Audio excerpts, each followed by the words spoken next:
हाँ तो जी गाइस, सभी का स्वागत है आज के नई वीडियो के भीतर। आज के इस वीडियो के भीतर मैं तुम लोगों के लिए लेके आया हूँ इम्पॉर्टेंट टॉपिक्स ऑफ चैप्टर 5, जिनमें से तुम्हारे मंथली टेस्ट वगैरह जो भी क्लास में टेस्ट होते हैं और बोर्ड एग्जामिनेशन होती है उसके भीतर इनमें से ही क्वेश्चन आ जाएगा। बिल्कुल भी एक्स्ट्रा पढ़ने की जरूरत नहीं है, ठीक है ना। तो भैया बहुत ही ज़्यादा डिटेल में बताऊँगा, बहुत ही अच्छे से बताऊँगा और बहुत ही कम टाइम में बताऊँगा। मैक्सिमम 10 मिनट के भीतर ख़त्म कर देंगे, ठीक है। तो इस वीडियो को ध्यान से देखना, पूरा चैप्टर क्लियर हो जाएगा। सारे टॉपिक्स बताऊंगा और टॉपिक्स कैसे कैसे हैं वो भी बता दूंगा, सिर्फ 10 मिनट में। ये समझ लो चैप्टर 5 पूरा खत्म ओनली इन 10 मिनट्स, ठीक है। तो सबसे पहले अपन को लिगेंड वाला जो टॉपिक है, सबसे पहले अब भैया इन पे मत जाना कि यहाँ पे तुमने इतना बड़ा बड़ा करके लिख रखा है, ये लिख रखा है, वो लिख रखा है, इनमें से कैसे क्वेश्चन आएगा, पेपर तो छोटा सा होता है यार। वो नहीं भाई, इस पे मत जाना, डिटेल में बता रहा हूँ, बिल्कुल क्वेश्चन बता रहा हूँ आपके पेपर्स के, ठीक है, सीधे बता रहा हूँ, ठीक है। सबसे पहले लिगेंड्स इस चैप्टर की नीम है, सारी चीज़ों में लिगेंड्स काम आते हैं। तो तुमको मोनोडेंटेड लिगेंड्स की जो टेबल है ना, टेबल मोनोडेंटेड लिगेंड्स की जो टेबल कि इस कंपाउंड का ये नाम होता है IUPAC और इस कंपाउंड के ऊपर ये चार्ज होता है, तो मोनोडेंटेड लिगेंड्स की टेबल याद कर लेना, ठीक है। उसके बाद डाइडेंटेड और पॉलीडेंटेड लिगेंड्स की डेफिनेशन तुमसे पूछ सकता है, हेक्साडेंटेड लिगेंड की डेफिनेशन तुमसे पूछ सकता है, एम्बीडेंटेड लिगेंड भी तुमसे पूछ सकता है, क्योंकि एम्बीडेंटेड लिगेंड वो लिगेंड होते हैं जिनके भीतर दो डोनर एटम होते हैं, लेकिन एक ही डोनर एटम एक टाइम पे जो इलेक्ट्रॉन है वो डोनेट करता है। एम्बीडेंटेड लिगेंड के दो ही टाइप हैं, CN और NO2, ठीक है। उसके बाद होता है चिलेट लिगेंड। चिलेट लिगेंड ऐसे लिगेंड होते हैं जो बॉन्ड फॉर्मेशन करते समय रिंग लाइक स्ट्रक्चर फॉर्म करते हैं, तो इसके भी दो एग्जांपल AN और OX, ठीक है। उसके बाद सेकंड नंबर का टॉपिक आता है, वो आता है कोऑर्डिनेशन नंबर। कोऑर्डिनेशन नंबर तुम लोगों को सारी चीज़ों में निकालने के लिए बहुत ज़्यादा जरूरत पड़ेगी, तो कोऑर्डिनेशन नंबर वाला टॉपिक तुम लोगों को बेसिकली जो कि अच्छे तरीके से क्लियर कर लेना है। कोऑर्डिनेशन नंबर निकालने के लिए हम लोग लिगेंड की डेंटिसिटी देखते हैं। लिगेंड जो होता है उसकी डेंटिसिटी देखते हैं कि वो मोनोडेंटेड है, डाइडेंटेड है। अगर मोनोडेंटेड है तो उसकी डेंटिसिटी 1, अगर डाइडेंटेड है या फिर पॉलीडेंटेड है तो उसकी डेंसिटी 2। मोनोडेंटेड लिगेंड का एक और नाम होता है जिसको अपन लोग बोलते हैं यूनिडेंटेड, तो इससे तुम लोग कन्फ्यूज मत हो जाना, ठीक है। तो यूनिडेंटेड लिगेंड, ठीक है। तो लिगेंड की डेंटिसिटी देखते हैं और काउंटर आयन का यूज़ नहीं करते हैं, सिर्फ और सिर्फ लिगेंड देखना है इसमें, लिगेंड की डेंटिसिटी देखनी है, काउंटर आयन का यूज़ नहीं करते हैं। फॉर एग्जांपल K3FeOX3, तो यहाँ पे OX क्या है, OX हमारा डाइडेंटेड का टाइप है, तो इसकी डेंटिसिटी कितनी है, एक OX की दो डेंटिसिटी, तो तीन OX की कितनी हो गई, 6, तो 2 × 6 6, तो कोऑर्डिनेशन नंबर आ गया सिंपली क्या अपना 6। उसके बाद थर्ड नंबर का टॉपिक आता है, वो आता है ऑक्सीडेशन नंबर। इसकी भी तुमको जरूरत पड़ने वाली है वेरियस काम में। IUPAC नोमेनक्लेचर ले लो, फॉर्मूले से नाम बनाने ले लो, मिक्स कंपाउंड ले लो, CFT ले लो, BPT ले लो, सब में इसका यूज आने वाला है। तो इसमें ऑक्सीडेशन नंबर में हम लोग क्या कहते हैं, लिगेंड का चार्ज देखते हैं और काउंटर आयन का चार्ज देखते हैं। लिगेंड का चार्ज कैसे देखते हैं, लिगेंड का चार्ज देखने के लिए तुम लोगों को जो मोनोडेंटेड में मैंने टेबल बनवाई है वो याद करनी पड़ेगी। लिगेंड का चार्ज देखते हैं इसमें, ऑक्सीडेशन नंबर के लिए डेंटिसिटी नहीं देखते हैं, लिगेंड का चार्ज देखते हैं। जैसे कि मान के चलो NH3 है, तो NH3 की जो डेंटिसिटी होती है वो तो 1 होती है, लेकिन उसके ऊपर चार्ज क्या होता है, 0। तो कोऑर्डिनेशन नंबर के लिए NH3 को 1 मानेंगे और चार्ज निकालने के लिए वो कोऑर्डिनेशन नंबर निकालने के लिए NH3 को 1 मानेंगे और ऑक्सीडेशन नंबर निकालने के लिए NH3 को अपन लोग लेंगे 0, ठीक है, क्योंकि NH3 के ऊपर चार्ज होता है 0। अब जैसे कि ये वाला एग्जांपल मैंने ले लिया है, चार्ज के लिए टेबल याद करो, ठीक है भैया। उसके बाद ये वाला एग्जांपल है, ये है K4FeCN6, तो यहाँ पे काउंटर आयन है उसको भी यूज़ करेंगे। एक पोटेशियम का, ये याद रखना, पोटेशियम पर होता है 1 चार्ज, मोस्ट इम्पॉर्टेंट है ये तुम्हारे लिए, ठीक है, ये याद कर लो, इसमें से एग्जाम्पल आ जाएगा। K4FeCN6, एक पोटेशियम का एक, तो 4 पोटेशियम के 4 × 1। Fe सेंट्रल मेटल एटम का निकालते हैं तो इसको हमेशा X ले लेंगे। एक CN पर चार्ज होता है -1, तो 6 × -1, 4 + x - 6 = 0, 4 + x = 6, x = 6 - 4, x = 0। तो अगर ब्रैकेट के ऊपर चार्ज नहीं दे रखा है तो ये हमको इक्वल टू में 0 लेना है, अगर ब्रैकेट के ऊपर चार्ज दे रखा है तो जितना चार्ज ले रखा है उतना ही हमको यहाँ पे ले लेना है। जैसे कि इसमें लेके चलो, EN के ऊपर एक चार्ज, EN के ऊपर चार्ज क्या होता है 0, तो x 3 × 0 = 3, तो x = 3 आ जाएगा, ठीक है भैया। इसके बाद फोर्थ नंबर का जो अपना टॉपिक आता है वो आता है IUPAC नोमेनक्लेचर। IUPAC नोमेनक्लेचर में तुमको टेबल है कि नेगेटिव और न्यूट्रल होने पर हम लोग जो सेंट्रल मेटल एटम है उसका नाम क्या लिखते हैं, और पॉजिटिव और न्यूट्रल होने पर सेंट्रल मेटल एटम का क्या नाम लिखते हैं, और नेगेटिव होने पर सेंट्रल मेटल एटम का नाम क्या लिखते हैं। जैसे कि पॉजिटिव होने पर हम लोग सेंट्रल मेटल का एटम का नाम लिखते हैं आयरन, और नेगेटिव होने पर हम लोग सेंट्रल मेटल एटम का सेंट्रल नेगेटिव होने पर हम लोग सेंट्रल मेटल एटम Fe का जो नाम लिखते हैं वो लिखते हैं आयरन, और नेगेटिव होने पर हम लोग सेंट्रल मेटल एटम का जो Fe है यहाँ पे उसका नाम लिखते हैं फेरेट। तो इस तरीके की टेबल है जिसमें 10 नाम मैंने लिखवा रखे हैं, तो वो टेबल याद कर लेना। अब फॉर एग्जांपल ले लेते हैं, फॉर्मूला से IUPAC में देखो दो टॉपिक आते हैं, फार्मूला से नाम और नाम से फार्मूला। तो फार्मूला से नाम किस तरीके से बनवा लेगा, फार्मूला दे देगा, उसके बाद तुमको नाम बनाना है। सबसे पहले अगर ये काउंटर एन आगे आगे तो इसका नाम आगे आगे लिख दो, पीछे पीछे तो पीछे पीछे लिखना है। उसके बाद अपन को लिखना है लिगेंड का नेम और उसके बाद लिखना है सेंटर में टाइटन का नेम। अब इसमें क्या है, पोटेशियम K4 यानी कि पोटेशियम।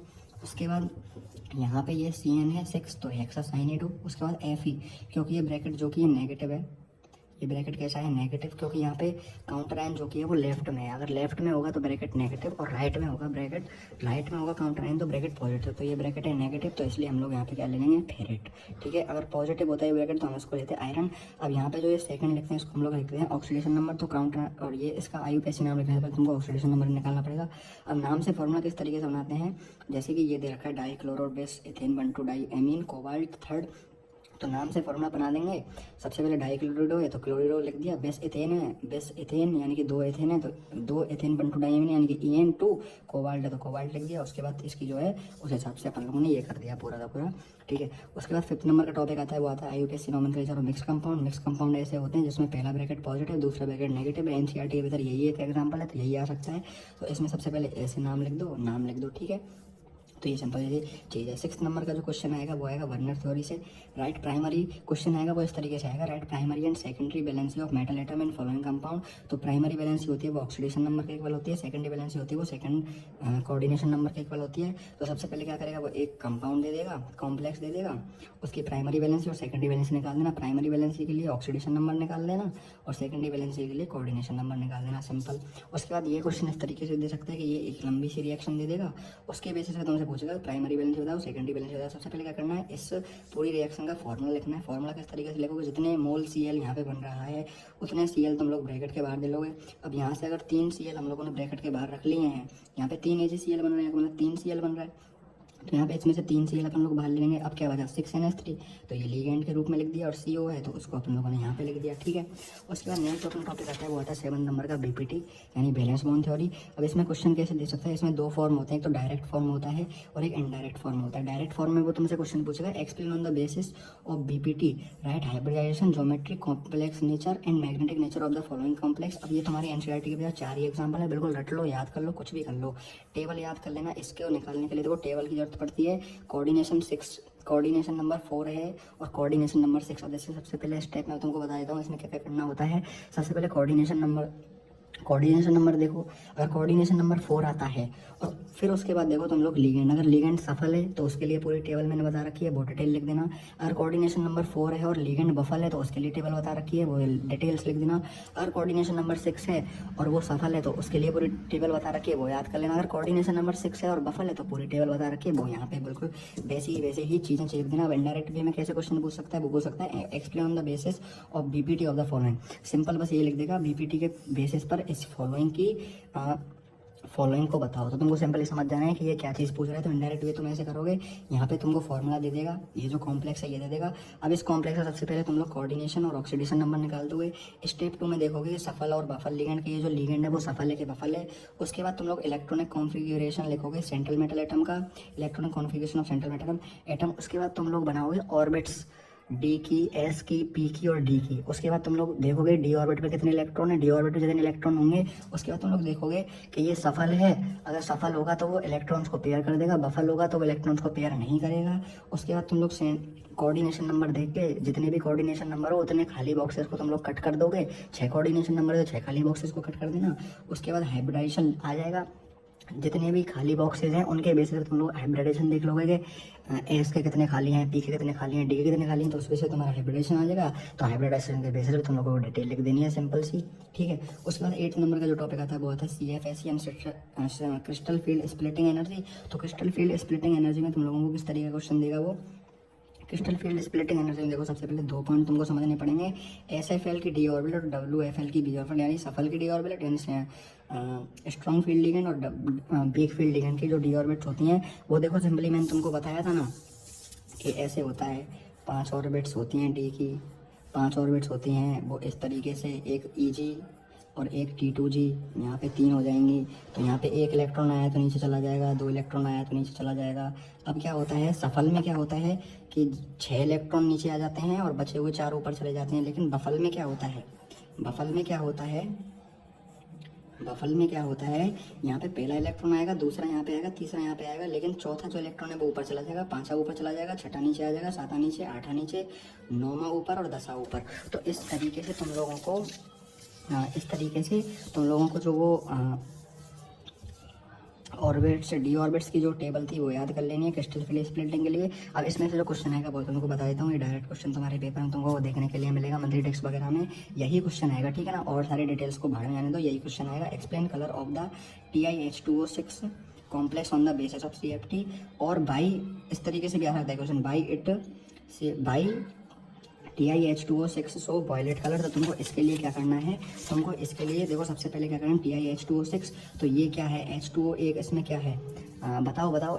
इसमें जो d ऑर्बिट है उसमें एक ही इलेक्ट्रॉन होगा, ठीक है। इसके d ऑर्बिट में एक ही इलेक्ट्रॉन होगा जो नीचे वाली ऑर्बिट में चला जाएगा, T2G में नीचे वाली ऑर्बिट में चला जाएगा। तो भैया क्या होगा, हाँ, तो वो इलेक्ट्रॉन क्या होगा, नीचे वाले ऑर्बिट में चला जाएगा। इस वाले कॉम्प्लेक्स में तुमको एक ही इलेक्ट्रॉन जो कि है वो अनपेयर दिखेगा डी ऑर्बिट में, ठीक है। इसका इलेक्ट्रॉनिक कॉन्फ़िगरेशन जब तुम लोग लिखोगे Ti का, तो यहाँ पे सबसे पहले Ti का जो इलेक्ट्रॉनिक कॉन्फ़िगरेशन लिखोगे तो उसमें क्या है, तुमको एक ही इलेक्ट्रॉन अनपेयर दिखेगा। तो वो एक इलेक्ट्रॉन क्या होगा, नीचे वाली ऑर्बिट में चला जाएगा। अब नीचे वाली ऑर्बिट से जब वो ऊपर वाली ऑर्बिट में जाएगा तो वो एक पर्टिकुलर वेवलेंथ की लाइट को एब्जॉर्व करेगा और ऊपर से नीचे आते वक्त उस लाइट को छोड़ेगा, तो इस वजह से वो वॉयलेट कलर शो करेगा। तो ये इस चीज़ की डिटेल है।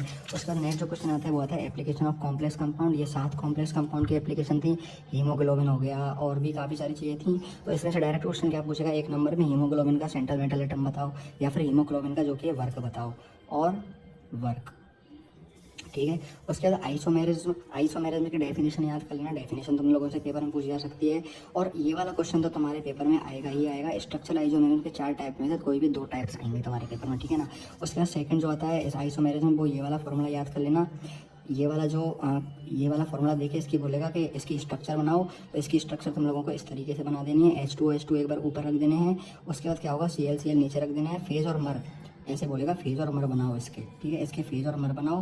तो इसमें तुम लोग क्या करना है, जो साइड वाले एटम है इनको इंटरचेंज करवा देना, या फिर इधर के भी तुम इंटरचेंज करवा सकते हो, कभी भी ये वाले इंटरचेंज नहीं होंगे, ठीक है ना, साइड वाले ही इंटरचेंज होंगे, ठीक है। उसके बाद 3rd नंबर पे CrCO6 है, तो इसकी तुम लोगों सिंपली इस तरीके से स्ट्रक्चर बना सकते हो। उसके बाद 11 नंबर का जो क्वेश्चन है वो है synergic bonding, back bonding and carbonyl complex. ये मोस्ट इंपॉर्टेंट टॉपिक है, 7 बार तुम्हारी बोर्ड एग्जाम में आ चुका है। तो इसका तुम लोगों को इस तरीके से बनाना है, इसका तुम लोगों को M यहाँ पे रख के 5 ऑर्बिट्स M की बना देनी है, C और O के बीच में ट्रिपल बॉन्डिंग करके 5 ऑर्बिट इसकी बना देनी है।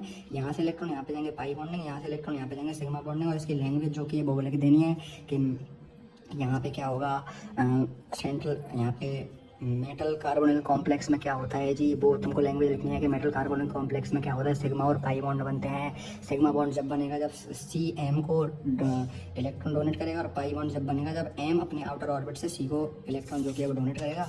उसके बाद 12 नंबर क्वेश्चन आता है वो आता है ये PT NH3H2O BrCl। तो इसकी स्ट्रक्चर बनाने के लिए कहेगा, तो PT को बीच में रखना है, 4 यहाँ पे लाइन्स लगा देनी है। सबसे पहले H2O को सिंगल सिंगल सिंगल पहले नंबर पर रख दो। उसके बाद NH3 Br और Cl जो अपने बचे उनको तुम लोग किसी भी तरीके से अरेंज कर दो। जैसे मैंने NH3 को यहाँ रख दिया, Br को यहाँ रख दिया, Cl को यहाँ पर रख दिया। फिर उसके बाद इनको एक एक कदम आगे बढ़ाते जाओ, Cl को इधर भेज दो, Br को इधर भेज दो, NH3 को इधर भेज दो। तो इस तरीके से हो जाएगा, NH3 इधर से इधर आ जाएगा, Cl इधर से इधर चला जाएगा, Br इधर से इधर चला जाएगा।